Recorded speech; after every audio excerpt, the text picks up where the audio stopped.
I think we're back on the Big Talker Facebook, and we are now on the Twitter. And in a moment, we should be, all right, we're back on YouTube. Okay, here we go. So now I can do so everybody online, there you go. Now you can see us. Now you know we're live. Now you know we're back. The Asylum, your refuge in the world gone mad. Please visit the Big Talker website, bigtalker.live. Download the app for Android, iOS devices. Pair that device with your automotive entertainment system. Take the Big Talker anywhere you want to be.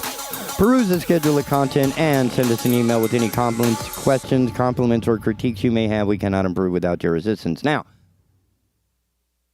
an update. Let's see. This evening at 6 p.m., All Things Brunswick, they will have a special guest who lives a unique lifestyle in the 21st century. And, we're going to get some insights from him, and it should be good. Tomorrow night, Voice in the Pen, live at Ted's. We're going to have a fantastic lineup for you. That'll start at 7 o'clock tomorrow evening. That's right. Wednesday also has Dan Romand in the morning show from the Living Fit After 50 program that airs Fridays. Live at 1. It's a call-in program and a chat program just like this one. So you can hop on the chat. It's kind of cool. I don't know how the session got marked as expired, but that's absolutely incorrect. You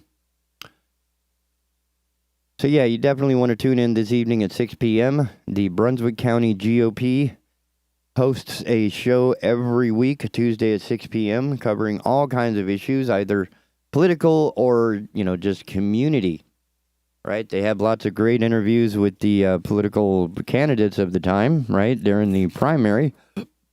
They gave pretty much everybody who wanted it an opportunity to chat away.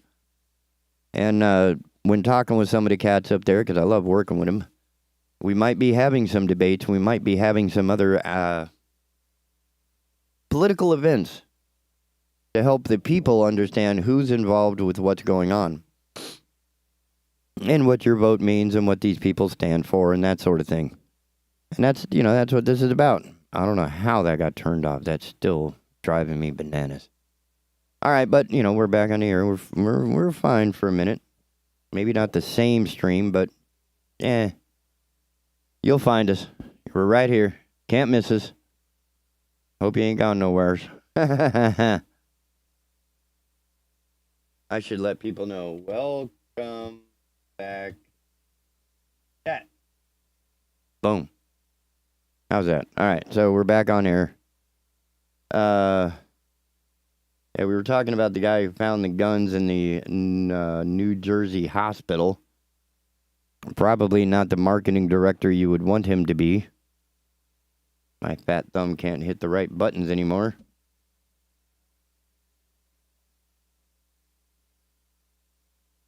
Hey, we haven't done this in a minute.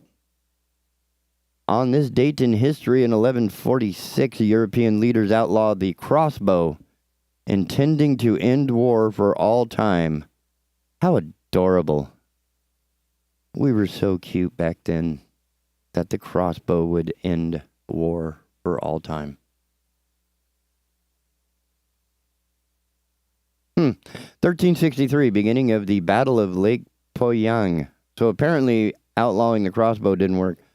Two Chinese rebel leaders, Chen Yuliang and Zhu Wanzhang, are pitted against each other in what was one of the largest naval battles in history during Mongol-led Yuan dynasty.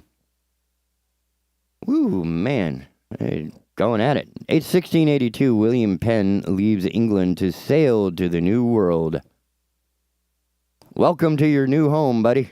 1862, right? That's a little juxtaposition of two of the numbers from 1682 to 1862. The second battle of Bull Run and Manassas, Virginia ends with a Confederate victory over Union forces. Oops. And in 1914, Battle of Tannenberg in World War I in East Prussia ends in destruction of the Russian Second Army, with somewhere estimated between 122,000 and 170,000 killed, injured, or captured by the German Eighth Army, led by Paul von Hindenburg and Erich Ludendorff. Brutal.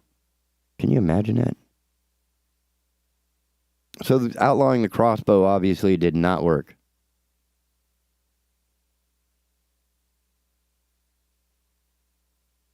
So, one of the things that I find to be a common theme with working with criminals is that the rehabilitation, the punitive nature of this doesn't seem to be entirely effective. All it does is give them, like, the equivalent of thug hood merit badges, for lack of better. Oddity Central, written by Spooky. A company comes under fire for making employees eat raw eggs as punishment. Ooh, CCP, a Chinese company, has sparked controversy online after it was reported that it forces employees to eat raw egg as punishment for not meeting expectation. It all started when a second-year university student surnamed Du took to social media to complain about his experience as an intern for a Zhengzhou technology company. He claimed that the said company had a bizarre rule where employees had to swallow raw eggs if they didn't get enough orders in a set period of time or otherwise failed to meet management expectations. He claimed to have had his internship terminated after he refused to obey the rule, adding that management made him write down personal reasons as the reason for ending the internship to absolve the company of any liability. Du's revelation sparked outrage online, and a subsequent video posted anonymously and showing employees of the company apparently nauseous while trying to swallow the raw eggs only added fuel to the fire. People call the practice inhumane. I don't know, man. Gaston. He was digging it. Anyway, people called the practice inhumane, warned against the dangers of eating raw eggs, and called for those responsible to be brought to justice. It's China. They don't have justice. They have China. They have a state. Meanwhile, representatives of the company, which has not yet been publicly named, didn't seem too bothered by the backlash. Well, of course not. They're a Chinese company. What do they care? They got like 3 billion people. You don't want to work? Yeah, we'll find another one. They simply claimed that eating raw eggs is clearly stipulated in the employee handbook. What? So all of its employees, what is required to stipulate is clearly stipulated in the employee handbook. So all of its employees, what is required, know what is required of them, or are aware. They left a whole anyway. When Du asked about the legality of the rule, the HR manager allegedly replied with the question of their own. What law is preventing you from eating a raw egg?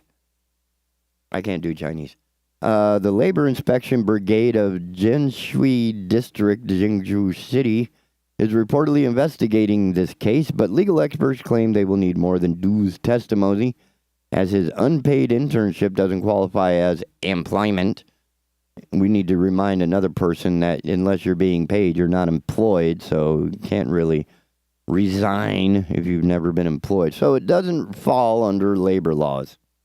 However, should any of the other employees testify against the company, things would be different. Duh told reporters that the consumption of raw eggs by employees is used as a form of motivation by the company, which has since been confirmed by management. Yeah, they're proud of it, it seems. Quote, employees are responsible for the results in the sales process, and rewards and punishments are also clearly defined in the process of implementation. Without them, day-to-day management is impossible, the company's management wrote in a statement. I don't think there's a single company in America that would do this. Oh my God. Apparently, employees who did not want to consume raw eggs as punishment could opt to swallow a whole tube of mustard instead. I think this company has an obsession of some sort. That's just bizarre. While controversial, such forms of punishment are not all uncommon in China. A few years back, we wrote about one company that forced workers to eat cockroaches for failing to meet sales goals. And then there was another company that made employees crawl through the street to atone for their unsatisfying results. Oh, man. Humiliation, embarrassment, right? Oh, yeah. So, I guess having a burger at a seafood restaurant isn't the worst thing that could happen to me. Thank goodness. I don't think I could do the raw egg or the cockroach. If it was down to the cockroach, I was like, look, man, I'll wash dishes. That's fine. I am not doing the cockroach. Not having it. No.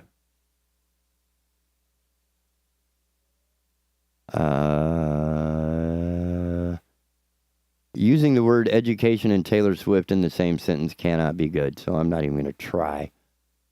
But I do think Texas needs another story. That's right, Texas. It's almost as bad as Florida. It's like Florida, but with more guns. Andrew Mark Miller, Fox News, coming out of the New York Post. Texas cop sees 10 bundles of pot following traffic stop turned car chase. Apparently, Texas law enforcement authorities were recently involved in a traffic stop that turned into a pursuit that ultimately yielded 10 bundles of marijuana. Troopers with the Texas Department of Public Safety say they attempted to stop a Toyota passenger car earlier this week on Military Highway 281 for a traffic violation before the car took off on them, according to a Twitter post from the department. The driver of the car reportedly sideswiped a U.S. Border Patrol unit vehicle during the chase. A DPS aircraft provided air support as the driver continued evading law enforcement traveling at excess speeds of 95 miles an hour. The agency said in a Facebook post, the driver finally came to a stop and was apprehended. A search of the vehicle revealed 10 bundles of marijuana weighing 240 pounds. About as much as the police officer who arrested him. Located in the rear passenger section. And trunk area. The Facebook post added that the driver, 18-year-old Azael Pena, I'm guessing they left the tilde off, was arrested and booked for marijuana possession in Cameron County, Texas. The law enforcement action was part of Operation Lone Star, an effort by Texas Governor Greg Abbott and the Texas Department of Public Safety to combat drug trafficking and human smuggling. Well, they didn't find nobody in there, but boy, they found a number of bags and boxes. We're going to quote Mr. Abbott right here. It says, Texas will not sit on the sidelines as President Biden continues turning a blind eye to the crisis at our southern border. I think that's a foul because nobody is saying that this came from the border. It was in a car that was in Texas, well inside the United States territory. Anyway, you just make up whatever you want, Mr. Abbott, and that's okay. You have a gun and I don't, so you can say whatever you feel like. But you will find out in a court of law, just like Alex Jones, that the judge will remind you that you can only speak the truth in the courtroom. You can't just make stuff up like he was on some fancy podcast program that had no oversight. But anyway, so blaming Biden is just kind of stupid right there. Abbott said in a statement earlier this year announcing more funding for the operation. Quoting him, Texans' safety and security is our top priority, and we will continue fighting to keep our communities, which is the base of the word communism. So if you're going to be a commie, you should be a Texas commie in a community in Texas. This additional funding ensures the Lone Star State is fully equipped to provide Texans the border security strategy they demand and deserve. The Texas Department of Public Safety did not immediately respond to a request for comment from Fox News Digital. And that's the thing. It was the Texas Department of Public Safety. It happened that the Border Patrol vehicle was in the area during the chase and was hit when trying to assist the law enforcement agency in apprehending the individual. They don't show a picture of Azael, so we cannot tell if he's American or non-American. And just trying to say that this magically appeared at the border isn't necessarily the best way to go about it. But maybe he's right, maybe he's wrong, but there's nothing in that arrest report that has anything about the southern border in it at all whatsoever. So to try and call on that as a way of attacking Biden just because, I don't know, man. That's just a little whack, baby. That's just a little whack. There we go. Nice. I'm getting some responses. We're going to have Mr. Dale Falwell on the program. Sorry, we're not in Texas anymore. We should have Mr. Dale Falwell on our program very, very soon, and I'm excited for that. A number of issues we discussed on Monday with Bill Moore can be expounded upon by the person who actually knows what's going on. So we're doing everything we can to make a better program in the morning. Hopefully that means that I won't be doing it anymore because I'm probably not the guy that you guys want as the morning show host. I'm working on that. Now, I guess I've hit all of these and we've got about 8 minutes left. Why not? Let's go back in time, ladies and gentlemen, and not with the James Webb Space Telescope. We're actually going to go back in time due to evaporation. Coming from Smithsonian Magazine, written by Margaret Osborne.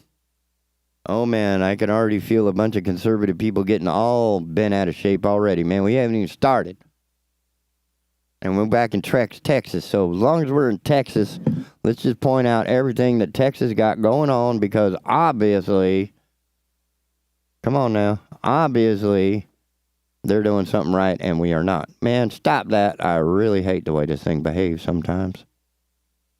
The headline, Drought Exposes Dinosaur Tracks in Texas. The 113 million old footprints were largely made by the carnivorous Acrocanthosaurus, I guess. I don't know. But the thing is, for all of our other listeners, you may just want to tune out because apparently, the Earth was created just a couple thousand years ago. And, this would be just heresy to be speaking of a 113 million year old footprint because the planet didn't even exist back then. Ain't that right? According to one of the religious texts that the Earth could only be a few thousand years old, so it's impossible to be discovering footprints 113 million years old. But I will continue for the rest of the adults who actually understand that the book was written to be a controlling mechanism for the population and a way of fleecing all of their money so the church can have all the gold on the planet. Tell me any other organization on this planet that holds as much gold as any given church arrangement. Anyway, across the world, vanishing waters from drought conditions have revealed a myriad of previously hidden objects and artifacts in the last couple of weeks alone. In Europe, dozens of Nazi warships appeared in the Danube when water levels dropped. Receding waters in China's Yangtze River uncovered 3 Buddhist statues and human bodies in sunken ships have turned up in Nevada's Lake Mead. Now, a severe drought in Texas revealed 113 million year old dinosaur tracks in Dinosaur Valley State Park. The prints are usually covered by the Paluxy River. The last time they were visible was in the year 2000, according to BBC News. The river dried up completely in most locations, allowing for more tracks to be uncovered here in the park, the Texas Parks and Wildlife Department said in a statement, per NPR's Wynn Davis. Now, quote, as he continues, under normal river conditions, these newer tracks are underwater and are commonly filled with the sediment, making them buried and not as visible. Most of the tracks belong to the carnivorous Acrocanthosaurus, which lived about 115 to 105 million years ago in the early Cretaceous period. These dinosaurs walked on 2 legs and had 3 toes with claws on each foot. They weighed up to 7 tons. Some stood 15 feet tall. The recently revealed tracks are called the Lone Ranger Trackway, consisting of about 140 tracks from one individual, 60 of which were visible when the river water disappeared. Park Superintendent Jeff Davis tells BBC News. Other tracks were left by Sauroposeidon, a 60-foot-tall dinosaur weighing 44 tons. Them big boys. Those footprints are spectacular because they're deep. Louis Jacobs, a vertebrate paleontologist at Southern Methodist University, tells the New York Times' April Rubin, you can see the toenails. There's more than one kind, and there's lots of them. All the park's dinosaur tracks are preserved in limestone, which protects them to some degree, park spokesman Stephanie Garcia tells the Times. When covered by silt and sediment, the prints are protected, but eventually officials expect weather and erosion will destroy them, we do anticipate. And no, there to be more tracks that are buried to this day, right? Park officials in a Facebook comment. So, while we will lose the tracks we currently have, more will be discovered in the process. Dinosaur tracks are much more common than other evidence of these reptiles, including bones, and can help scientists understand these creatures' day-to-day lives, which includes eating little people. Jerry Harris, director of paleontology at Utah Tech University, tells NPR also that these tracks can reveal information about the posture and speed of the dinosaur, which would be more difficult to discern from just a skeleton, he explains. Officials expect water will once again cover the Lone Ranger trackway. Though the western United States has currently experienced the worst drought in 1,200 years, the severe dry spell has been exacerbated by climate change. Now, there's some irony in the fact that dinosaurs, which were ultimately wiped out by a very rapid climate change, now the evidence of their living animals was exposed because of human-made climate change today, Harris told the NPR. So take that. I don't know how liberal that was, but that's Texas right there. And half the people in Texas don't believe that the earth is that old. And then the scientists in Texas are thinking, hey, 113 million years old ain't that long ago. Planet's a lot older than that, been cooling off just as long. But it seems that we're having trouble teaching education in Texas. They want to teach evolution, the whole, evolution, oh my gosh. The fact that adaptation and successful approximations might explain how it is that we came to be hominis americanus. No. These people are saying that Adam and Eve were poofed into existence a mere 4,000. I don't even know how long these crazy people thinking. But yeah, the reality of it is that these planets take a long time to come together and accrete. By the way, is a word y'all may want to look up. A-C-R-E-T-E, accrete. Might be two C's, accrete. But anyway, accretion, yes, A-C-C-R-E-T-E. There we go. Accretion is the process by which stellar gas and solids are kind of attracted towards each other and, because of their speed differences and trajectories and tangents. And you can see it in your own yard. You can see it anytime water flows into a gutter. There's going to be a bit of a twist. Part of that is due here on planet Earth due to the Coriolis effect. And if you don't know what the Coriolis effect is, y'all need to go back to middle school and read the damn book. Not carve your name into the desktop. That's not how you get an education, son. Y'all in Texas got this all kind of backwards. Yeah, that's... So the Coriolis effect would actually cause a little bit of rotation right here on planet Earth. But that rotation is actually evident and throughout the rest of the universe. If you don't believe me, just look at the James Webb Telescope pictures and see that all of those galaxies and solar systems are little planetoids orbiting little stars. Maybe they're big stars. Some stars are bigger than ours. Other stars smaller than ours. But it's all right there in a book. Just as LeVar Burton used to say, butterfly in the sky, I can fly twice as high. Take a look, it's in a book. Reading Rainbow, baby. That's right. So everybody, have a great week. We will see you tomorrow. And I'm hoping that at least one of you cracks open a book and looks up the Coriolis effect and some of these other scientific opportunities and examples. So that when we meet with Dr. Larry Cahoon tomorrow at 9 o'clock, you'll actually be a little bit more scientifically literate.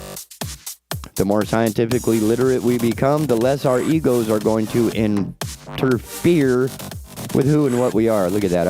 I'm really horrible at this. All right, so with that in mind, okay, yeah, I'm going to go back. And we will see you tomorrow.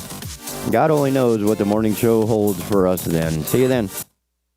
You're tuned in to the Big Talker Network, Wilmington, North Carolina's premier internet station for news and talk radio programming. Find us online at bigtalker.live.